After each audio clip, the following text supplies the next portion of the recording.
আল্লাহর পয়গম্বর মুসা নবী কেন একাত্মবাদের কালিমার দাওয়াত দেয়? কারণে মুসা পয়গম্বরকে মারার জন্য এবং ঈমানওয়ালাদেরকে মারার জন্য ফেরাউন এবং ফেরাউনের দল বলদেরকে দেখা গেল সবগুলা নিয়া মুসা নবীকে এবং ঈমানওয়ালাদেরকে মারার জন্য সামনের দিকে দৌড়াইতেছি।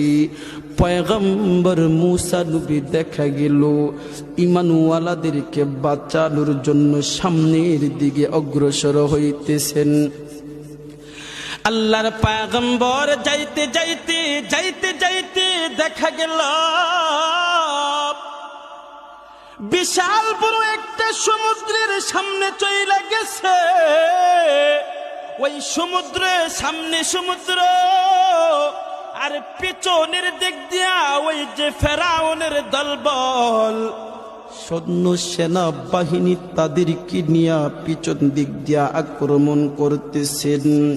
সামনে যাই গিয়ে দেখি তো বিশাল বড় নদী। পয়গম্বর মুসা নবী আবার হতভম্ব হয়ে গেলেন, টেনশনের মধ্যে পড়ে গেলেন।